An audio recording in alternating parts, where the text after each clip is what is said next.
राधे राधे। श्रीमद् भागवत महापुराण के तीसरे स्कंध का 15वां अध्याय। जय विजय को सनकादि का श्राप। श्री मैत्रेय जी ने कहा, विदुर जी, दीति को अपने पुत्रों से देवताओं को कष्ट पहुँचने की आशंका थी, इसलिए उसने दूसरे को तेज नाश करने वाले उस कश्यप जी के तेज वीर्य को 100 वर्षों तक अपने उदर में ही रखा। उसके गर्भस्थ तेज से ही लोकों में सूर्यादि का प्रकाश क्षीण होने लगा तथा इंद्र आदि लोकपाल भी तेजोहीन हो गए। तब उन्होंने ब्रह्मा जी के पास जाके कहा कि सब दिशाओं में अंधकार के कारण बड़ी अव्यवस्था हो रही है। देवताओं ने कहा, हे भगवान, काल आपकी ज्ञान शक्ति को कुंठित नहीं कर सकता, इसलिए आपसे कोई बात छिपी नहीं है। आप इस अंधकार के विषय में जो कुछ भी जानते ही होंगे। हम तो इससे बड़े ही भयभीत हो रहे हैं। देवाधिदेव, आप जगत के रचयिता और समस्त लोकपालों के मुकुटमणि हैं। आप छोटे बड़े सभी जीवों का भाव जानते हैं। देव, आप विज्ञान बल संपन्न हैं। आपने माया से ही यह चतुर्मुख रूप और रजोगुण स्वीकार किया है। आपकी उत्पत्ति के वास्तविक कारणों को कोई नहीं जान सकता। हम आपको नमस्कार करते हैं। आप में संपूर्ण भुवन स्थित है। कार्य कारण रूप सारा प्रपंच आपका शरीर है, किंतु वास्तव में आप इससे परे हैं, जो समस्त जीवों के उत्पत्ति स्थान। आपका अनन्य भाव से ध्यान करते हैं उन सिद्ध योगियों को भी किसी प्रकार का भी हास नहीं हो सकता, क्योंकि वे आपके कृपा कटाक्ष से कृतकृत्य हो जाते हैं तथा प्राण, इंद्रिय और मन को जीत लेने के कारण उनका योग भी परिपक्व हो जाता है। रस्सी से बंधे हुए थेलों की भांति, रस्सी से बंधे हुए बैलों की भांति आपकी वेदवाणी में जकड़ी हुई सारी प्रजा आपकी अधीनता में नियम पूर्वक कर्मानुष्ठान करके आपको बलि समर्पित करती है। आपके सबके नियंता मुख्य प्राण हैं। हम आपको नमस्कार करते हैं। हे भूमन, इस अंधकार के कारण दिन रात का विभाग स्पष्ट हो जाने से लोगों को सारे कर्म लुप्त होते जा रहे हैं, जिससे वे दुखी हो रहे हैं। उनका कल्याण कीजिए और हम शरणागतों की ओर अपनी अपार दया दृष्टि से निहारिए। देव, आग जिस प्रकार ईंधन में पड़कर बढ़ती रहती है, उसी प्रकार कश्यप जी के वीर्य से स्थापित हुआ यह दीति का गर्भ सारी दिशाओं को अंधकार में करता हुआ क्रमशः बढ़ रहा है। श्री मैत्रेय जी कहते हैं, महाभावों, देवताओं की प्रार्थना सुनकर भगवान ब्रह्मा जी हंसे और उन्होंने अपनी मधुर वाणी से आनंदित करते हुए कहने लगे। श्री ब्रह्मा जी ने कहा, देवताओं, तुम्हारे पूर्वज मेरे मानस पुत्र सनकादि लोगों की आसक्ति त्याग कर समस्त लोकों में आकाश मार्ग से विचरा करते थे। एक बार वे भगवान विष्णु के शुद्ध सत्व में सब लोकों के शिरोभाग में स्थित वैकुंठ धाम में जा पहुँचे। वहाँ सभी लोग विष्णु रूप होकर रहते हैं और वह प्राप्त भी उन्हीं को होता है जो अन्य सब प्रकार की कामनाएं छोड़कर केवल भगवत चरण शरण की प्राप्ति के लिए ही अपने धर्म द्वारा उनकी आराधना करते हैं। वहाँ वेदांत प्रतिपाद्य धर्म मूर्ति श्री आदि नारायण हम अपने भक्तों को सुख देने के लिए शुद्ध सत्व में स्वरूप धारण करके हर समय विराजमान रहते हैं। उस लोक में नहश्रेयस नाम का एक वन है, जो मूर्तिमान कैवल्य सा ही जान पड़ता है। वह सब प्रकार की कामनाओं को पूर्ण करने वाले वृक्षों से सुशोभित है, जो स्वयं हर समय छहों रीतियों की शोभा से संपन्न रहते हैं। वहाँ विमानचारी गंधर्वगण अपनी प्रियाओं सहित अपने प्रभु की पवित्र लीलाओं का गान करते रहते हैं। जो लोगों की संपूर्ण पाप राशि को भस्म कर देने वाली है। उस समय सरोवरों में खिली हुई मकरंद पूर्ण वासंतिक माधवी लता की सुमधुर गंध उनके चित्त को अपनी ओर खींचना चाहती है, परंतु वे उसकी ओर ध्यान नहीं देते। वर उस गंध को छोड़कर उड़ाकर लाने वाले वायु को ही बुरा भला कहते हैं।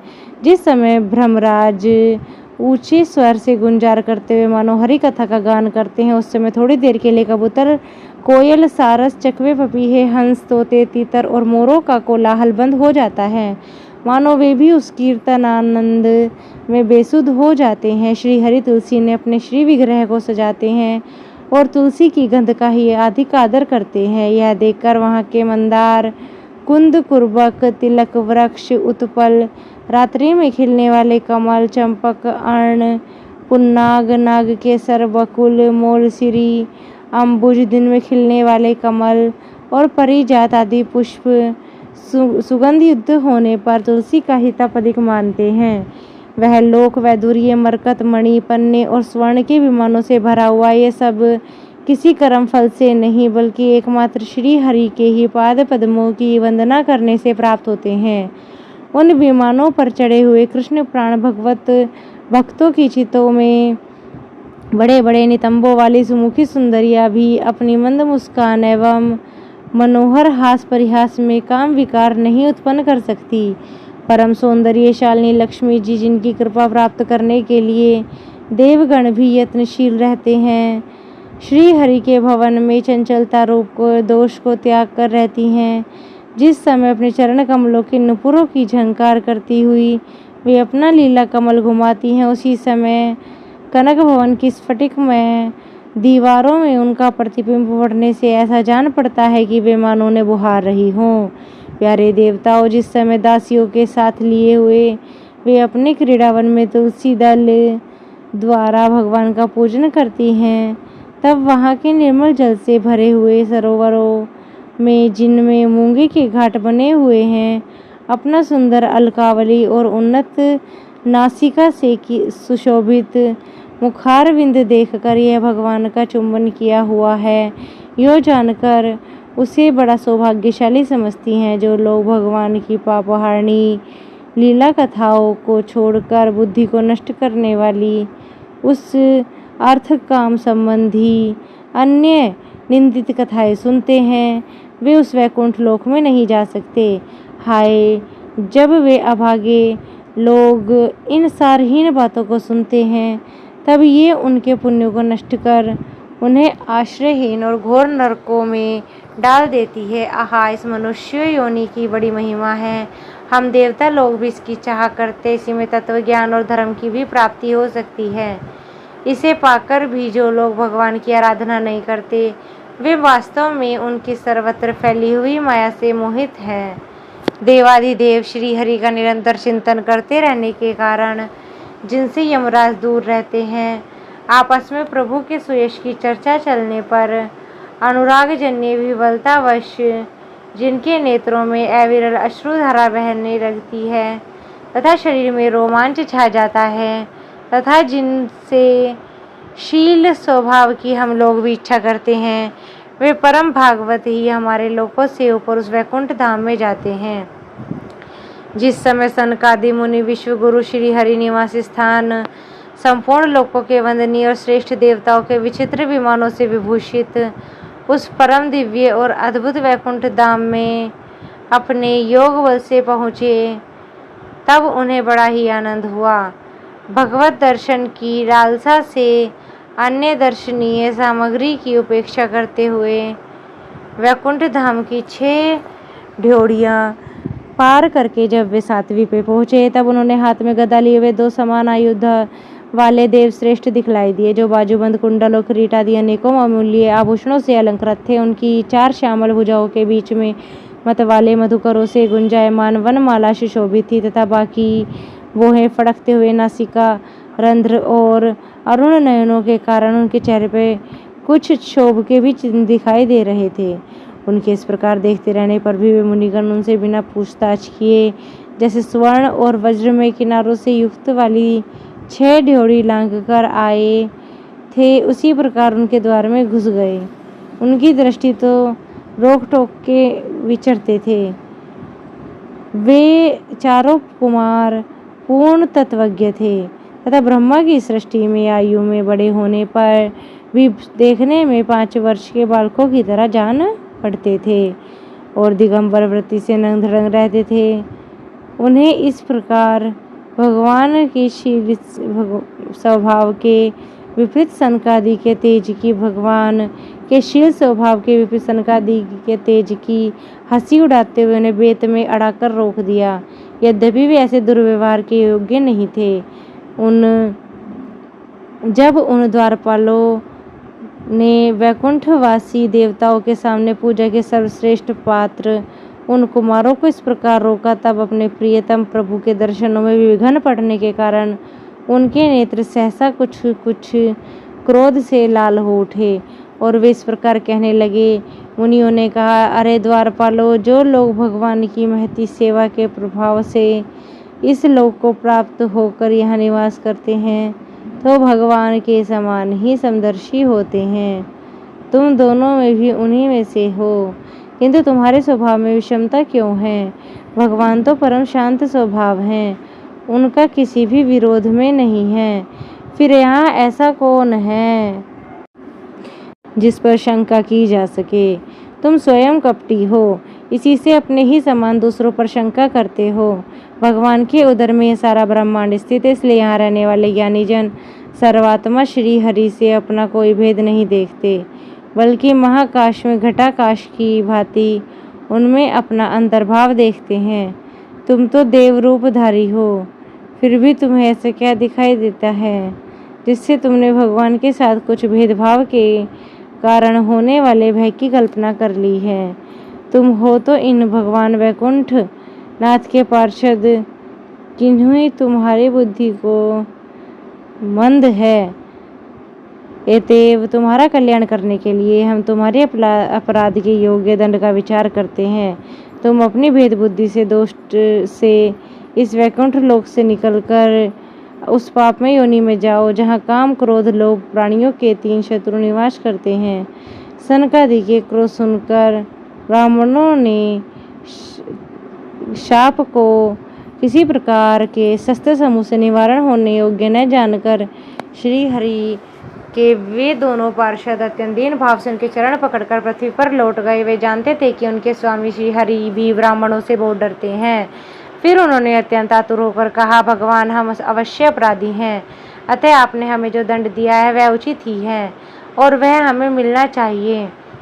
हमें भगवान का अभिप्राय न समझाकर उनकी आज्ञा का उल्लंघन किया है, इससे हमें जो पाप लगता है वह आपके दिए हुए दंड से सर्वथा धुल जाएगा।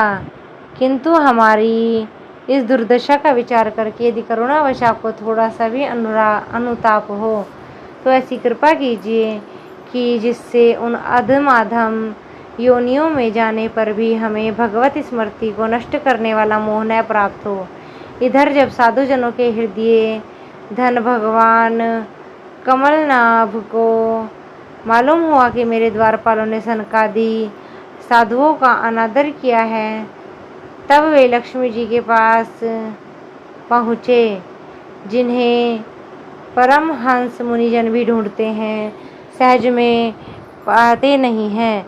सनकादि ने देखा उनके समाधि के विषय में श्री वैकुंठनाथ स्वयं उनके नेत्र गोचर होकर पधारे हैं। उनके साथ साथ पार्षदगण छत्र चाम्रादि के लिए चल रहे हैं तथा प्रभु के दोनों ओर राजहंस पंखों के समान 2 श्वेत चंवर ढुलाए जा रहे हैं।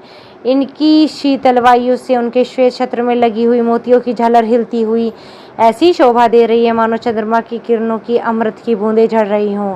प्रभु समस्त सद्गुरुओं के आश्रय हैं। उनकी सौम्य मुख मुद्रा को देखकर जान पड़ता था कि मानो वे सभी पर अनवरत कृपा सिंधु की चर्चा कर रहे हैं। अपने स्नेहियों चितवन से वे भक्तों का हृदय स्पर्श कर रहे थे तथा उनके सुविशाल श्याम वक्षस्थल के रूप में जो साक्षात विद्यमान लक्ष्मी थी, उससे मानो वे दिव्य लोकों की चूड़ामणि वैकुंठ धाम को सुशोभित कर रहे थे। उनके पीताम्बर निष्ठित विशाल नितंबियों पर झिलमिलाती हुई करधनी और गले में भ्रमरों मुखारित वनमाला विराज रही थी तथा वे कलाइयों में सुंदर कंगन पहन रखे थे और गरुड़ जी के एक हाथ कंधे पर रखा हुआ था, दूसरा कमल के पुष्प घुमा रहे थे।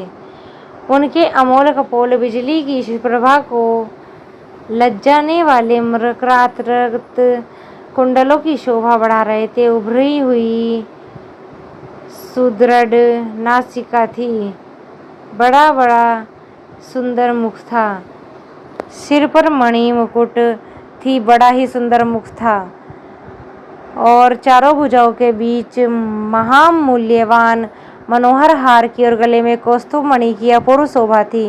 भगवान का श्री विग्रह बड़ा ही सौंदर्यशाली था। उसे देखकर भक्तजनों के मन में ऐसा वितर्क हो गया कि इसको गाना है।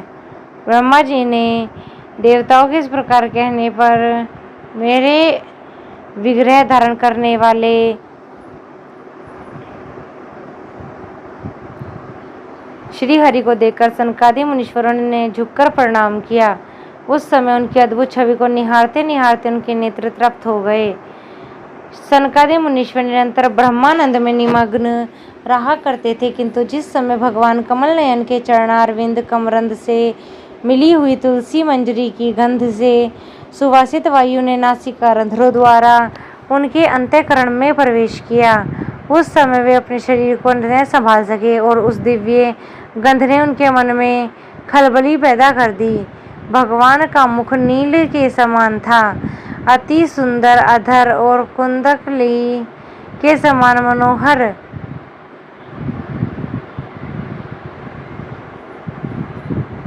हाथ से उसकी शोभा और भी बढ़ गई। उसकी झांकी करने के लिए वे कृतकृत्य हो गए और फिर पद्म राग के समान लाल लाल नखों से सुशोभित उनके चरण देखकर उन्हीं का ध्यान करने लगे। इसके पश्चात वे मुनिगण अन्य साधनों से सिद्ध न होने वाली स्वाभाविक अष्ट सिद्धियों से संबंध श्री हरि की स्तुति करने लगे, जो योग मार्ग द्वारा मोक्ष पद की खोज करने वाले हैं। पुरुषों के लिए उनका भी ध्यान का विषय अत्यंत आदरणीय और नयानंद की वृद्धि करने वाला पुरुष रूप प्रकट करते हैं।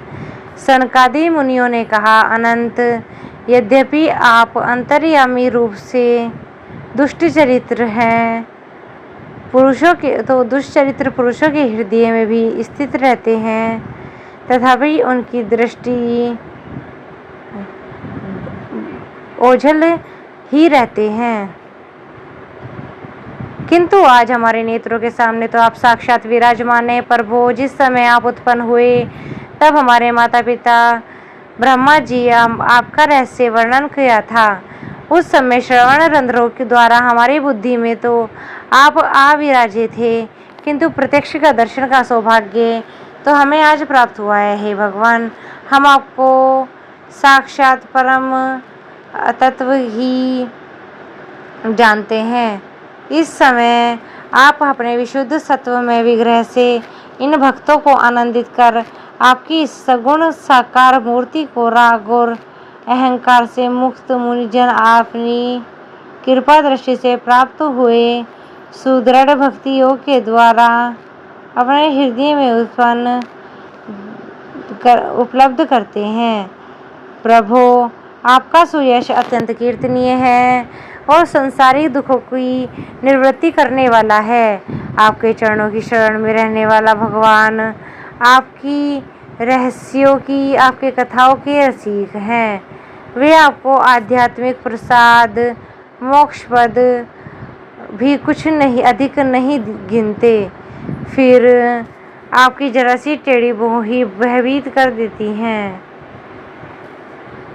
उन इंद्रपद आदि अन्य भोगों के विषय में तो कहना ही क्या। हे भगवान, यदि हमारा चित्त भोरे की तरह है तो आपके चरण कमलों में ही रमण करता रहे। हमारी वाणी तुलसी के समान आप चरण संबंध से ही सुशोभित हो रहे हैं और हमारे कान आपकी सुयश सुधा से परिपूर्ण हो रहे हैं। तो आपने पापों के कारण भले ही हमारा जन्मदिन नरक आदि में रहा हो, विपुल हमें इसकी नरक योनियों में हो जाने पर भी कोई चिंता नहीं है। विपुल कीर्ति प्रभु, आपने हमारे सामने यह मनोहर रूप प्रकट किया है, उससे हमारे नेत्रों को बड़ा सुख मिला है। विषय आसक्त अजितेंद्रिय पुरुषों के लिए इसका दृष्टिगोचर होना अत्यंत कठिन है। आप साक्षात भगवान हैं और आप इस प्रकार स्पष्टतया हमारे नेत्रों में सामने प्रकट हुए हैं। हम आपकी राशि को प्रकट करते हैं। राधे राधे।